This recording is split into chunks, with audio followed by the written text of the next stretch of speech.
Hello beautiful people, welcome back to my channel Sudarshana Reddy. నేను వచ్చిన అందరు ఎట్లూరు మంచిగా, మేము కూడా మంచిగా ఉన్నాం. మరొక ఇంట్రెస్టింగ్ బ్లాగ్తో అయితే మళ్ళీ ముందుకు వచ్చేసిన. సో ఈ బ్లాగ్ ఏంటంటే నా బర్త్డే ఆ రోజు. సో నా బర్త్డేకి మేము ఎక్కడికి వెళ్తున్నాం ఏంది అని ఈ వీడియోలో షేర్ చేసిన. సో మీరు కనుక నా ఛానల్ని చూడడం ఇదే ఫస్ట్ టైం అయితే ప్లీజ్ లైక్ చేయండి, షేర్ చేయండి, సబ్స్క్రైబ్ చేయడం మాత్రం అస్సలు మర్చిపోకండి. బెల్ ఐకాన్ని కూడా అల్లో పెట్టుకోండి. అప్పుడే నేను ఇలా వీడియో పెట్టాను మీ వరకు నోటిఫికేషన్ వస్తుంది.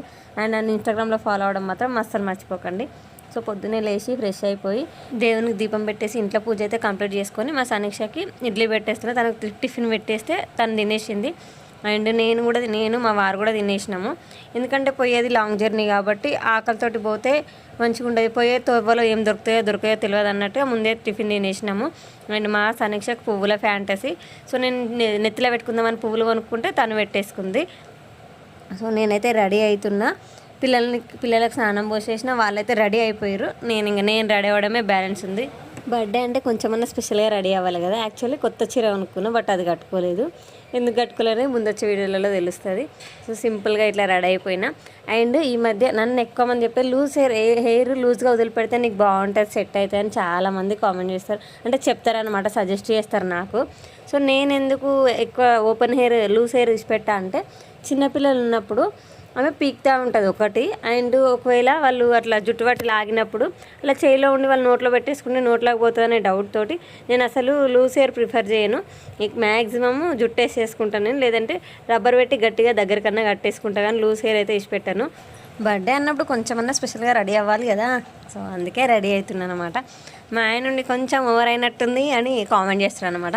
పర్వాలేదు, బర్త్డే గల నా తెలియద్దా ఆ మాత్రం అన్నట్టుగా నేనని ఓవర్గా ఏం రెడీ కాలేదు. జస్ట్ ఒక శారీకి ఇప్పుడు చిన్న సిల్క్ శారీ కట్టుకున్నప్పుడు దానికి తగ్గట్టుగా వేసుకోవాలి కదా జ్యువెలరీ కూడా, అందుకే నేను వేసుకున్నా. సో ఇక్కడ రెడీ అయిపోయి మా వారితోటి అంటే ఫోటోషూట్ నడిచింది అనమాట. కొద్దిసేపు ఫొటోస్ దిగినాము మా పాపతోటి. ఆయన నన్ను దించమని చెప్పిన మా వారికి కొంచెం సేపు ఒక 5 minutes అట్లా ఫోటోషూట్ అయితే నడిచింది.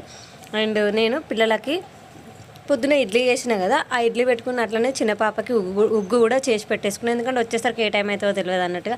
అండ్ పాల బాటిల్ ఒకటి ఆడుకోవడానికి గిలాక అది కూడా పెట్టుకున్నా. మీరు నన్ను ఆల్రెడీ ఫాలో అయ్యింటే మీకు తెలిసి ఉంటుంది. నేను చెప్పినా కదా శాంపేట అమ్మవారి కొడుబియ్యం వేయడానికి అన్నీ రెడీ చేసుకున్నాను. నేను ఆవ్లా కూడా పోస్ట్ చేసిన.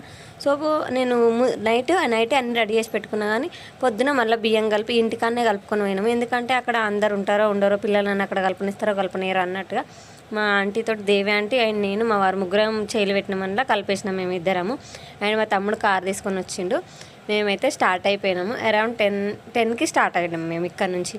మేము ఉండే దగ్గర నుంచి అక్కడికి మాకు ఈజీగా 1 hour పడుతుంది. ఇంకా ట్రాఫిక్ ఉంటే ఇంకెక్కనే పడుతుంది అన్నట్టుగా ముందే వెళ్ళిపోయినాం. మేము స్టార్ట్ అయినాము.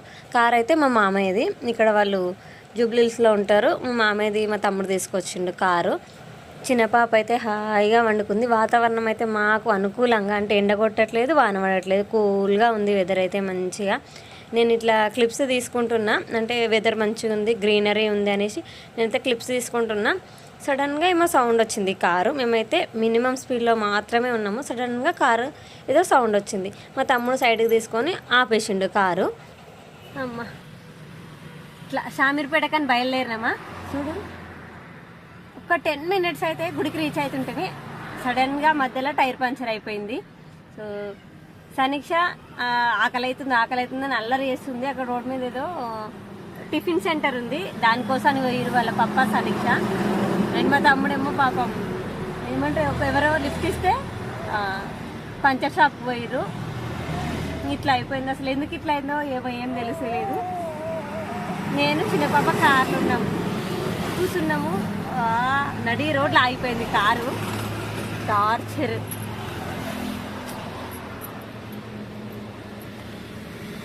ఈ పిల్లలతో అందుకే ప్రయాణాలంటే నేను ఎక్కువ ఇష్టపడను. బట్ ఇట్లా ఖచ్చితంగా పోవాల్సి వచ్చినప్పుడు ఇట్లా అయితే ఎట్లుంటుంది ఎప్పుడు. నడి రోడ్లో నిలబడిపోయినాం అన్నమాట. యాక్చువల్లీ పోయేటప్పుడే సమీక్ష తిన్నది, కానీ మళ్ళీ 11:30 ఆ టైంకి సరిగ్గా తినలే పొద్దున. సో ఆకలి అవుతుంది అన్నది. ఆడిపోతే కూడా తినలేదంట సరిగ్గా. టిఫిన్ సెంటర్కి అడిగే టిఫిన్ తీసుకొచ్చుకున్నారు, కానీ అస్సలు తినలేదంట. అండ్ నేను ఇక్కడ చిన్న పాప కుగ్గు చేసుకొచ్చినా అని చెప్పినా కదా. సో వచ్చేటప్పుడు తను ఏం తినలేదు, కొన్ని పాలు తాగింది అంతే. సో ఇట్లా కార్లోనే కూర్చున్నాగా అన్నట్టుగా తనకు తినిపిస్తున్నా. సో అసలు ఏమైంది కారుకు ఏంటిదంటే, కార్ది బ్యాక్ టైర్ పంచర్ అయిపోయింది. ఇంకా అసలు చాలా లక్కీ మేమైతే, ఎందుకంటే చావు తప్పి కన్ను లొట్టపోయినంత పని అయింది. ఎందుకంటే ఫుల్ స్పీడ్లో ఉండుంటే అట్లా కార్ సడన్గా పంచర్ అయితే ఏంటంటే రాసుకుంటూ పోయి గుద్దుకుంటుందంట దేనికన్నా. సో చాలా నయమైంది. మేము చాలా తక్కువ స్పీడ్లో ఉన్నాం అనమాట, ఎందుకంటే హైవే కాబట్టి తక్కువ స్పీడ్లో ఉన్నాం, పిల్లలు ఉన్నట్టుగా తక్కువ స్పీడ్లో ఉన్నాము. సో అక్కడ ఏ పంచర్ షాప్ లేని దగ్గర కార్ ఆగిపోయింది. ఒక్క 10 మినిట్స్ అయితే మేము గుళ్ళో ఉంటుంటేవి, ఏ షాప్ లేని దగ్గర అది ఆగిపోయింది. ఇంకా మా తమ్ముడు ఎవరో లిఫ్ట్ ఇస్తే అక్కడ పోయి ఏమంటారు పంచర్ షాప్ ఏడుందో గూగుల్లో కొట్టి తెలుసుకొని అక్కడ పోయి ఆడరమ్మంటే ఆడు నేను రానంటాడు. ఆడు మళ్ళీ నువ్వే టైర్ ఇప్పుకరా పోని ఒక పాన్ ఇచ్చిందంట. అది వేస్తే ఆ పాన కారు ఆ టైర్కి సెట్ అవ్వట్లేదు ఆ సైజ్కి. మళ్ళీ ఇక్కడికి వచ్చి రా అన్న ఇట్లా ఆటో మాట్లాడుకొని వచ్చినాం దా అని అంటే సరే మనం బండి మీద పోదాం నువ్వు ఆగానంటే, అండ్ మా తమ్ముడు ఆడ మాట్లాడుతున్నాను అనమాట దాని గురించి, టైర్ గురించి ఇట్లా అయింది ఇట్లా అని. అసలు ఎందుకు ఇట్లా అయింది, పోయేటప్పుడు మంచిగానే పోయినాము హ్యాపీగా, దేవునికి దీపం పెట్టుకొని అన్ని పూజలు చేసుకొని మంచిగానే పోయినాం కదా, మళ్ళీ ఇట్లా ఎందుకు అయింది నాకు మైండ్లో ఇదంతా తిరుగుతూనే ఉంది. అసలు నా బర్త్డే అని ఇంత సంతోషంగా హ్యాపీ మూడ్లో పోతుంటే ఇట్లా అయింది. సో పిల్లల్ని వేసుకొని మేము అట్లా రోడ్డు మీద ఆనే పంచర్ అవన్నీ, మళ్ళీ స్టెఫినీ కూడా లేదు కార్లో, అవన్నీ మార్చేదాకా మేము ఉండలేం కదా అన్నట్టుగా ఆటో మాట్లాడుకొని మేము మళ్ళీ శామర్పేట అమ్మవారి గుడికి అయితే వచ్చేసినాము. యాక్చువల్లీ అయితే ఫస్ట్ చెక్ చేసుకునే ఉండే స్టెఫినీ ఉందా లేదా, కార్లో టైర్స్ అన్నీ మంచిగా ఉన్నాయా లేదా అని చెక్ చేసుకునే ఉండే, చూసుకోకుండా వచ్చేసినాము. సో సడన్గా కార్ పంచర్ అయింది. అసలు యాక్చువల్లీ చాలా నయ్యమైంది, ఎందుకంటే ఫుల్ స్పీడ్లో ఉండి కారు సడన్గా టైర్ పంచర్ అయితే మాత్రం ఇంక అంతే సంగతి అంట. మా తమ్ముడు ఇంకా కారుకి స్టెప్ని వేయించుకొని నేను వస్తాను మీరైతే ఆటోలో వెళ్ళండి, మమ్మల్ని ఆటోలో పంపించేసిండు. సో మేమైతే అమ్మవారి గుడికి వచ్చేసినాము. మరి ఇంత జరిగింది కదా, ఇంతకు అమ్మవారి కొడిబియ్యం పోసిరా పోయలేదా, ఇవన్నీ సంగతులు నేను నెక్స్ట్ వచ్చే వ్లాగ్లో షేర్ చేస్తా. So that's it for the video. మళ్ళీ వీడియోలో మళ్ళీ కలుసుకుందాం. అప్పటిదాకా చూస్తూనే ఉండుర్రి. సుధార్చనారెడ్డి, నేను అర్చన, బాయ్.